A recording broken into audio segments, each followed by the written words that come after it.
Hey, what's up, podcast? It's Jeff, and before we jump into this awesome episode of Teach Better Talk, I wanted to give you a little preview of a couple of the sessions that are coming to the Teach Better Conference this November 8th and 9th. If you're not already registered, you can go over to teachbetterconference.com, see all the amazing speakers and presentations that we have coming, and also get your registration. Make sure you use discount code Podcast Talk to save $50. Here are just two of the sessions that you will be able to come see as told by the presenters bringing them to the Teach Better Conference. I hope to see you in November. Hi, my name is Pam Erickson, and I am a grade 4 through 6 interventionist in northern Minnesota. The session that I will be presenting is called Relationships as a Key to Innovation. There's a lot of talk about us wanting to be our students to be innovative and our colleagues to be innovative, but without good relationship, that becomes a big barrier. So we will be discussing that in my session. So if you have not registered for the Teach Better Conference, please do that at teachbetterconference.com, and I look forward to meeting you all in November. Hi everyone, my name is Carly Spina. I am an EL bilingual instructional coach for a school district in the Chicago suburbs for pre-K through 8th grade. I work with supporting our linguistically diverse student populations. So I work with teachers, administrators, parents, students, associates, everybody. I'm excited to share a little bit at my session called Beyond Visuals, Innovative Supports for Language Learners. I'm looking forward to sharing this information with all of you and hearing about ways that you support your linguistically diverse students in your districts. See you soon. You're listening to the Teach Better Talk podcast featuring expert educators eager to share progressive tactics to reach more students. Teach Better Talk is created by teachers and fueled by passion. Let's get started.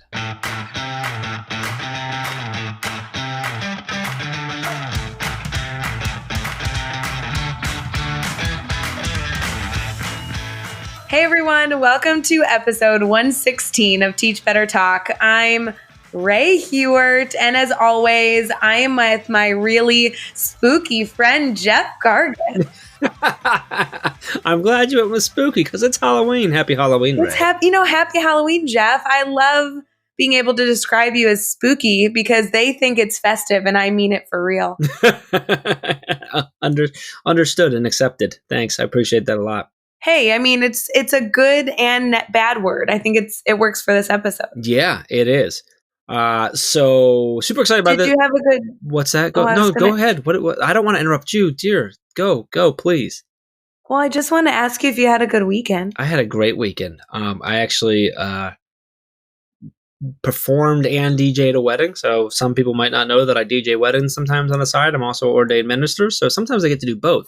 So this was a really cool one. It was someone, a kid. I call him a kid. He's obviously a full-grown man at this point, but I met him when he was really young, and they asked me to DJ and to marry them. So I got to perform the ceremony and then DJ the wedding. So that was awesome. I did miss my kids trick-or-treating that on Saturday night because of that, but I got to take my daughter out on Sunday because we just went to another city and went. So that was fun. So I got to do some trick-or-treating and stuff as well. So I had a great weekend. How was yours? Does anyone else feel like Jeff Gargas is one of those people that's tried all of the jobs that exist in the world? I feel like that, yes. I just think that no matter who I'm talking to or what profession they're in, I'm like, oh, my friend Jeff has done that. Whoa. You call me your friend? Well, I just meant for the purpose of this conversation. Oh, gotcha. Okay, cool. Gotcha. That makes more sense. Come on, Jeff. I was on a podcast with you. I was on a podcast with you and I challenged you to call me your best friend. We're best friends. It's fine. There was actually a podcast where you did call me your best friend. I know. Was that the best moment of your life? It was definitely top 1,000 for sure. Whoa, top 1,000. Come on, give me top 10. Marrying your wife, your kids' births. Okay, but then fourth would be, Ray's best friend comment. Yeah, that's probably pretty accurate. Yeah, there we go. I think number 5 would be starting this podcast over because I think we're just way off right now. No, I had a reason for asking about your weekend because I wanted to tell you about mine, but I felt like it was more appropriate for me to ask about yours so you could ask me about mine. Well, let me be polite and be like, so Ray, that's my weekend. How was your weekend? What did you do? Great question, Jeff. Okay. I did something really cool that I want to talk about on the podcast. So I was messaged by a few teachers on Twitter a few weeks ago that they were going to start a Teach Better book study. And they were going to use our free Teach Better book study at teachbetteracademy.com, but they actually were like getting together via a Zoom call and like talking through the chapters. And so I messaged them back telling them how cool that was, but I wanted to know if I could crash. Like, would I be able to come in and would they still feel comfortable talking freely about the Teach Better book if I like totally crashed their conversation? And they let me come. So on Sunday, I actually hung out with a handful of teachers on Zoom, kind of from all over the country, but a good chunk of them were from Indiana. And we talked all through chapter 1 of the Teach Better book using like the reflection, like workbook that we put together for the course. That is really awesome. So on one hand, I'm like super stoked and really want to hear about how that went. On the other hand, I'm extremely jealous that I wasn't invited. Yeah, you should be jealous for sure. I'm super jealous. So like, can you give us any sort of takeaways from that experience of like what they were like getting into? Like what are they like? Are they loving it? I'm like super excited right now. I need to know what's going on. Well, come on. Of course they love it. But I think it's really nice because they had all come from having read the chapter already. Like that was the assignment, was to have read chapter 1. And then they went throughout the reflective guide that we provided in the free book study, where we give them like a before reading section, a during reading section, and a Teach Better challenge. And like that format, those 3 pieces are something that we've duplicated within each chapter to ensure that educators can reflect and take like those purposeful takeaways from each section. And it was really funny because the Teach Better challenge, I'm not sure if you remember what we did for chapter 1, but I'll just remind you so you don't have to pretend like you do if you don't, is that they had to identify 3 things to be better at, but then identify 2 challenges that were holding them back in those areas. So most of our conversation had to do with identifying an area that they wanted to work on and then identifying like the 2 major stressors that they had holding them back. And the coolest part of this is that we wrote those like on a piece of paper while we were on the Zoom call, and we use it as a bookmark for the rest of the book. So as this group of educators kind of gets together every Sunday, which by the way, if you're listening and you want to join them, you totally can. They're a super good group of educators. But as they get together on Sundays for the Zoom call, they're going to be using these 3 focuses, these 3 areas of growth as future discussion points throughout their reflection, which I think is going to be really valuable as they move through each chapter. Yeah, that's super cool. If they want to get connected to that group, how should they do that, right? Well, definitely connect with Katie Norton. She's the one that organized kind of that whole thing. Like I said, there's a group of educators doing that. I believe that they're meeting up on Sundays at 7:30 Central Time, which is 8:30 Eastern. If you would love to participate in that, but maybe you're not available on Sundays, our team is kind of hosting a number of different book study discussions on our Facebook page, so we can get you those dates. Otherwise, the Teach Better book study is free and it's already available on Teach Better Academy, and it comes with this workbook. So you could always like grab a buddy that you work with, Sure. or, just do it by yourself. And there's a ton of kind of challenges in here that ask you to share on social media. So even doing this with your PLN would just be a great avenue to reflect. And I think, Jeff, not to like talk on this too long, but that was kind of the point of writing a book. Like we didn't just want to write a book, right? We wanted to write a book that was just going to be the beginning of all the other conversations. And so if you're just kind of reading the book, then you're not really getting nearly what we hoped for you to get out of it. So these book studies that are popping up, I think are really echoing the value that we wanted educators to gain from this experience. Absolutely. And the book study stuff that we're doing live. Are we doing that on our page or is that in the private group? We're doing it on the page. On the So page, I already did chapter 1. And by the time this podcast comes out, I'll have done chapter 2. Yeah. Because I'm doing it on Wednesday and this episode comes out on Halloween on Thursday. So that's facebook.com/teachbetterteam. And Katie Norton, who is amazing on Twitter, is at Mrs. Norton Kinder. So if you want to go connect with her and get into that group, that'd be a great, she's super amazing in a lot of ways. So really cool. I'm glad that you did that this weekend and that we just talked about that because I think it's a really cool resource, like you said, over at teachbetteracademy.com. It's free, and you summed that up so nicely. So that's really cool. What was also really cool is I'm going to flip it now is this episode. This was a fun one because I've actually gotten to I've been fortunate enough to spend some time in Jim's district Jim D. Donato, who is the superintendent of Mount Holly School District in New Jersey, who we work with as Teach Better team. Chad gets to go there a lot more than us, but I've gotten to go there a few times. It's a beautiful town and really cool. They got a lot of history in the area and stuff. So it was really cool to get him on to the podcast. He's also going to be out at the Teach Better conference next week, sharing some stories and thoughts and stuff too, which is really cool. We get him to dive into what he's going to be talking about and stuff. So that's fun.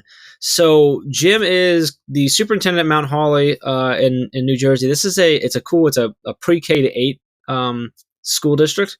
And I love the fact that he's been there for 18 years. He's been in the district for 18 years. He's been a special education teacher, a literacy coach, a supervisor, a director of curriculum and instruction, and now the superintendent.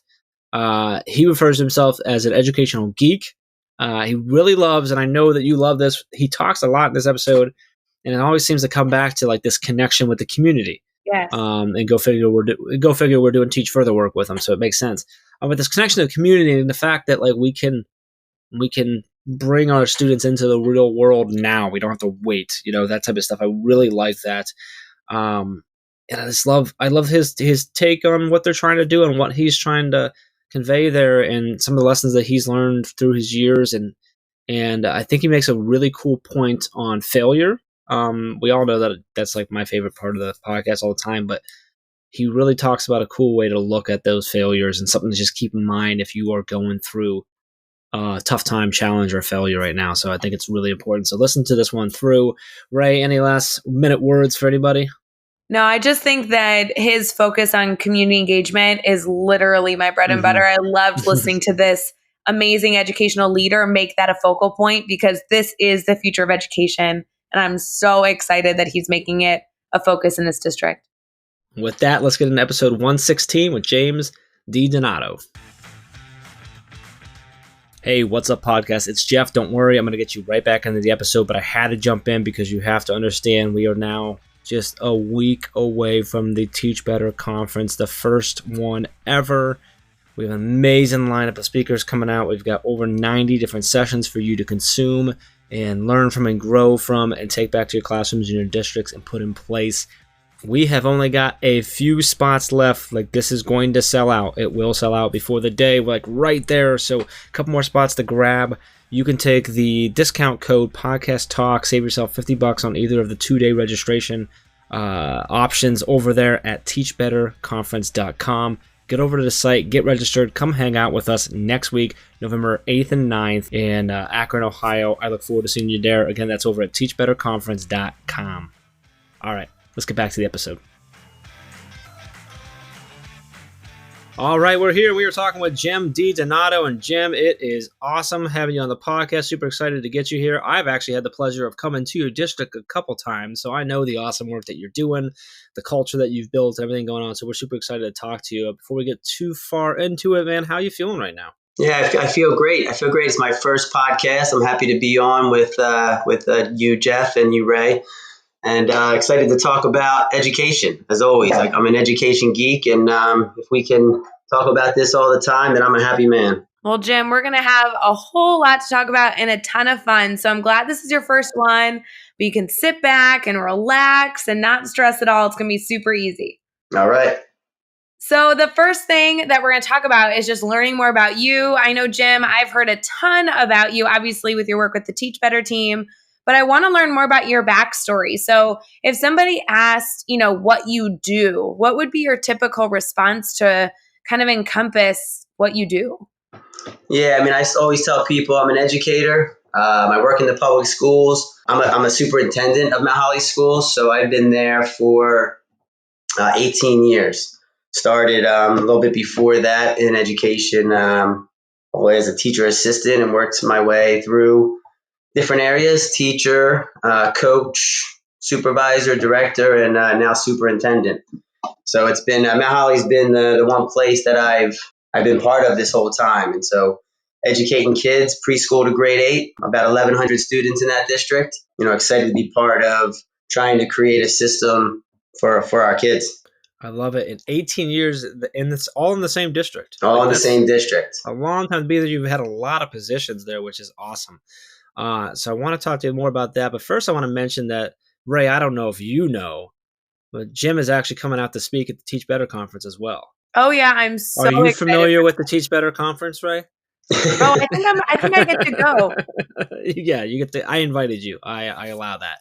No, so Jim's coming out to that. So Jim, I was wondering if maybe I could sidestep from our typical questions here and maybe hear a little bit about what you're going to be sharing at the conference. Yeah, I'm real excited about the conference. I can't wait to come. And I titled the this presentation workshop called "The Future Is Now." I love working with Teach Better. You guys we have the same philosophy in education. Like, why we got to get students involved in the world now, in their communities now. We're building them for the future. We're trying to get them to be, excellent scholars and excellent citizens for the next generation and as they get older. But we can actually, in 2019, 2020, get students to make a change now, make a big difference today, even at the young ages, right? So getting that service learning in there for students all the way from preschool, getting kids out into the community. You can get entrepreneurs if kids have that gift, get them to perform and serve others starting now. So the future is now is actually the title of Mount Holly strategic plan. And there's a lot of interesting pillars in that and great objectives. But the main goal is to create that lifelong learning in kids, that innovation and exploration. And if they can do it today, that'll help build them for the future. I think that's what good schooling is. So I'm going to try and present on that and hopefully kind of link into what the Teach Better philosophy is, and the future is ready for us to make some positive change today. So I'm looking forward to that. I love it. I'm looking forward to that. Appreciate you sharing that with us. We're excited to have you out. If you're listening and you're not coming and you're not familiar already, everything's over at teachbetterconference.com. You can use the discount code podcast talk to save $50 on your 2-day registration. Come out and hang out with Jim for a little bit. So, Jim, the next question I want to touch on is something, we talk about failure a lot on this podcast. And, one of the things that I think happens, a little too often is that people can look at someone in your position, the career you've had all these different positions and you worked way up. Now you're a superintendent, you're leading a district and stuff. And kind of feel like maybe you've always had it figured out. You've always kind of found your way and stuff. But I know from, I've talked to you before with, and things that you've had setbacks, you've had challenges, you've had failures. So I'm wondering if you can share with us a time that you've had a failure, sort of take us there with you. What happened? How did you feel? How did you overcome that? And what did you take away from that experience? Well, I guess the first thing is sophomore year was in college was definitely a failure, Jeff. But I overcame that and graduated school. At least, hopefully, someone has experienced the failure of at least one semester in college, and how you're like, I better get my life together. Where is this life taking me? And so as one piece, but I never became a professional soccer player. I guess that's one, right? You work hard at something. I guess it was about 3 inches too short and maybe 2 steps too slow, but never became that. And so how do you, like, a lifelong dream? How do you overcome, that lifelong dream that you have? But there's a lot of things. Failing at a startup company that we tried to build, a few great friends in mine, and you think about some of those, like, okay, you invest money and you lose some money, and you try to do real good things and it just doesn't work out. There's a lot of those. I failed at getting a principal position.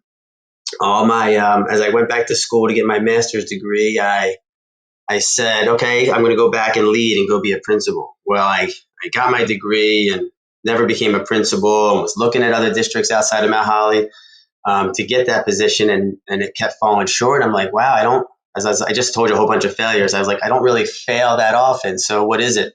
And then you realize that sometimes these failures are meant to be, because there's a whole nother path in your life, right? There's a whole nother maybe mission that you're supposed to go toward. And that's what I was thinking about with this, as I'm thinking about this question.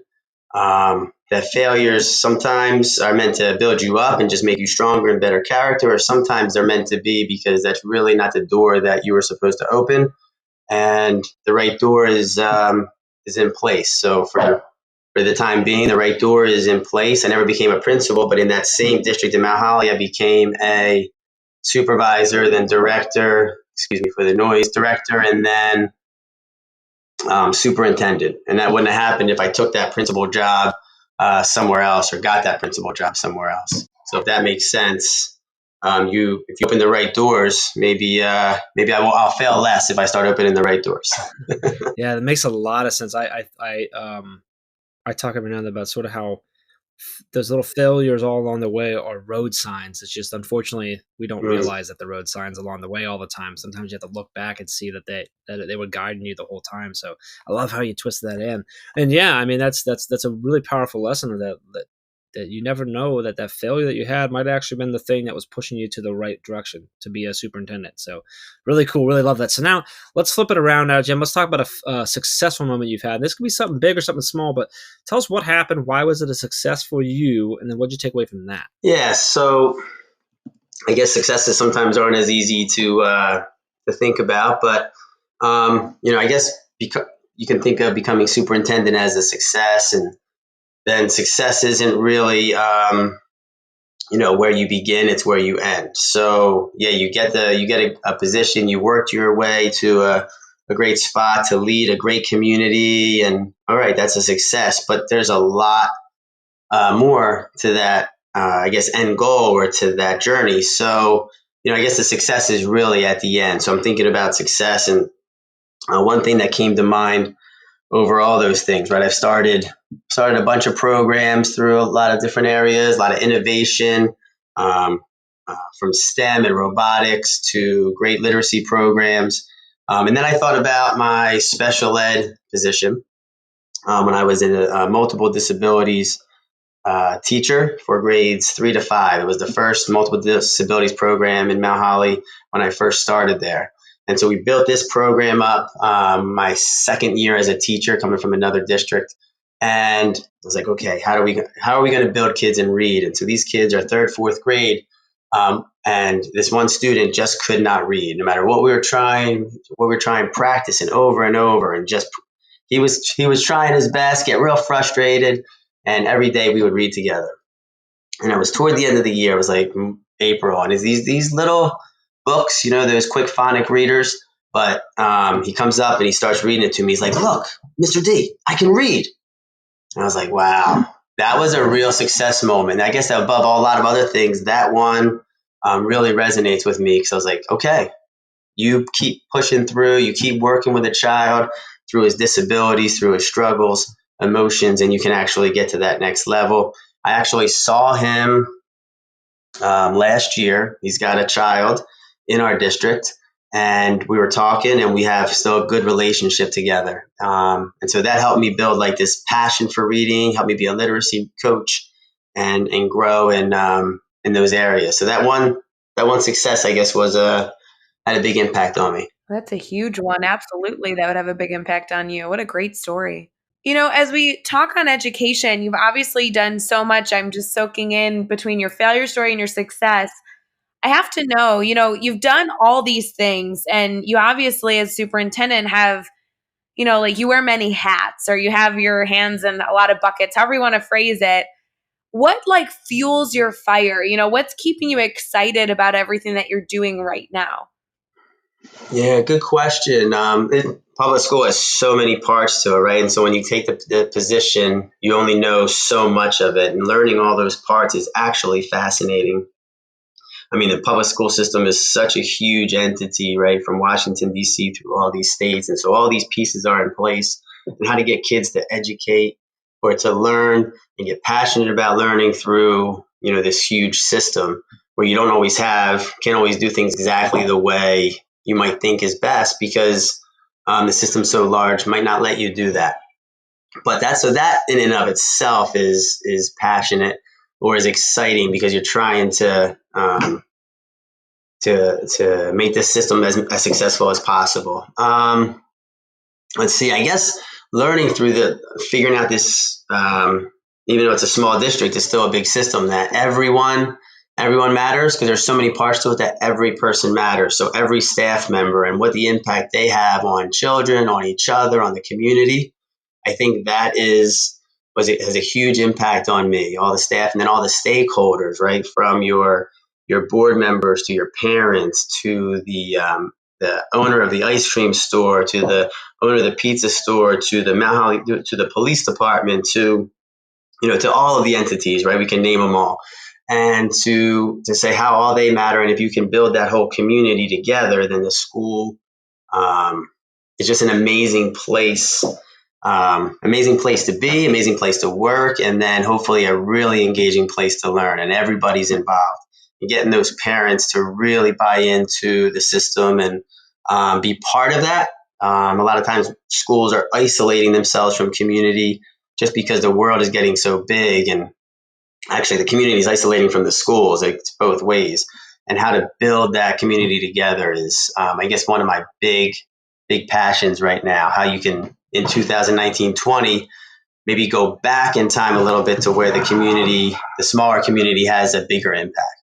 Well, Jim, you know that is a huge passion of mine. So I love that that's something that you continue to not only focus on your district, but the message that you continue to share within the educational network that you're building, because this world of blending a partnership between districts and communities is absolutely a possibility. It just needs to be so much more of a focus of a progressive classroom. I'm so thrilled that you continue to challenge the people around you to foster that environment. That's so important. Yeah, and I guess I'm back at the both of you and Chad and the team, and Tiffany. I didn't want to miss her, but that you guys, reason why I connected with you in the first place is because of that passion I see that you have, and trying to be innovative and build into the community and take kids to that excitement level that you don't always see in a lot of programs or a lot of groups. So kudos to you for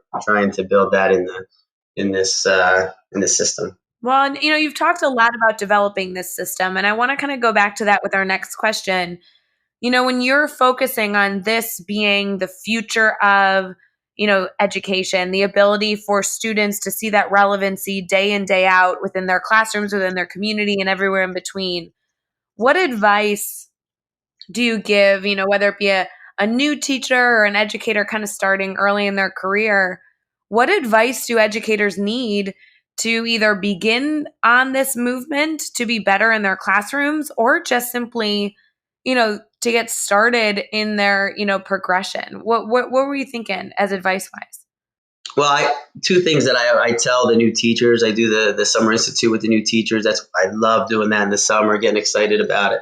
I always say, I don't know if you watch the show Survivor, if I can plug that, but the mantra is outwit, outlast, outplay. So I tell them, like, one of your roles, you definitely better outwit them because you have a college degree, but how to outlast kids and outplay them or play with, alongside them is just an important one for teachers to do. So that's my little mantra I give to them. But, I guess when I first became a teacher, I don't know if I became a teacher with the passion for education.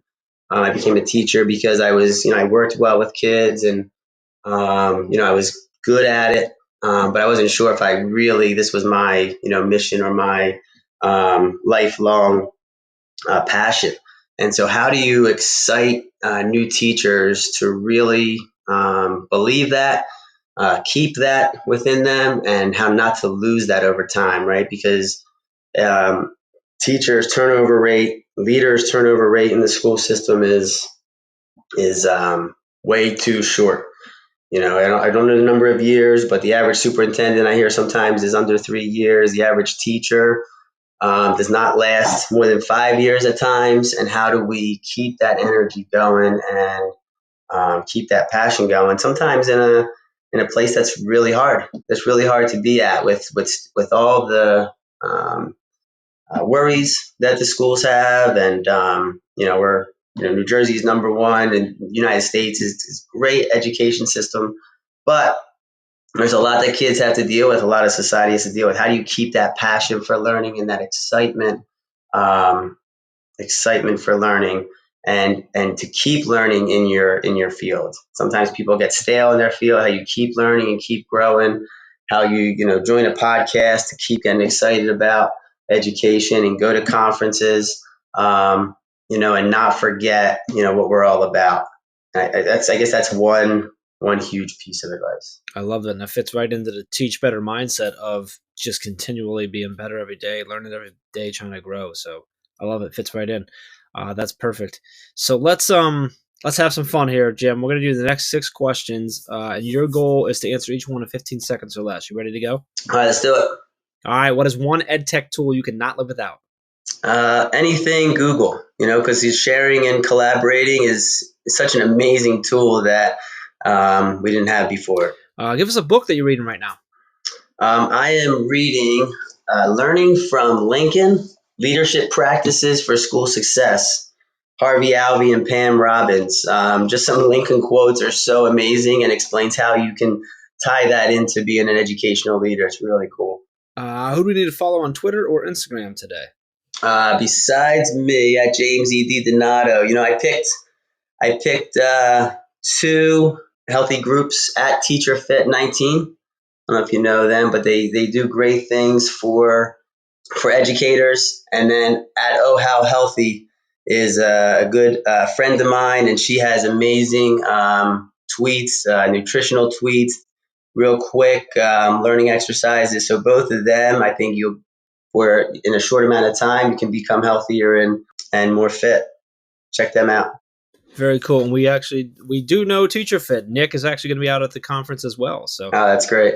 He's going to be speaking. He's going to be hanging out. And on Saturday morning, he's actually going to be running a mindfulness relaxation session, which is going to be really cool. So very good. All right, I messed up our time, but we're going to keep going. What's a good YouTube channel or website for educators? I don't have one. Got to pass on that. Anywhere you go for for when you want to dive into stuff, or do you turn to podcast maybe, or all you can do is search. You want to learn something, you search something, and YouTube will pop up. I like to keep it open and flexible. I'm all right with that. I'll take it. Give us a daily, weekly, or monthly routine you think every teacher should get into. Everybody should get into. Let's start with prayer, because all educators need it. For sure, right? We got a big path there. Learning, just keep learning. And then the third one, keep healthy habits, right? Fit, eat well, and be well. And then give us the best piece of advice you've ever received. This comes from a former superintendent. He told me, I can't make people happy. You can try, you do everything you can to put in place, but at the end of the day, you just can't make them happy. So you do your best around that.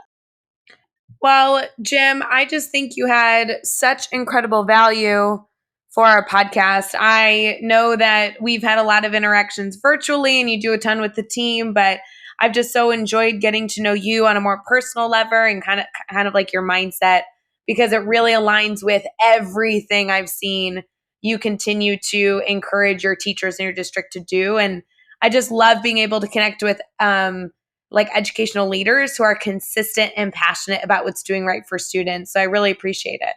And one of the last questions, which I think is most important, is how our listeners can connect with you, because I want this to just be the beginning of hearing your message. So would you mind sharing your Twitter handle or anything else you'd like to share for our listeners to make sure that they connect with you? Yeah, this far I have Twitter at James E. DiDonato, DiDonato. And I love Twitter. That's where I'm at more than anything else. And, you can find all the links and resources, everything we mentioned in this episode over at teachbetter.com, as well as the link to make sure you get connected with James on Twitter so you can keep that conversation going. So make sure you head over to teachbetter.com for all of that. Be sure to hit that subscribe button so you don't miss any upcoming episodes. And if you can give us a rating and review, we'd really appreciate that as well. Let's keep taking this one step further. Think of just 3 of your colleagues who need to hear these amazing stories and share this podcast with them. We really appreciate that. Jim, man, really appreciate having coming on. Super excited to have you come out to the conference here. We're just 2 weeks out, basically. So really excited about that, man. Really appreciate you taking the time tonight. Just a big thank you from all of us. Jeff, Ray, thank you. See you at the conference. And until next time, let's get out there. Let's teach better.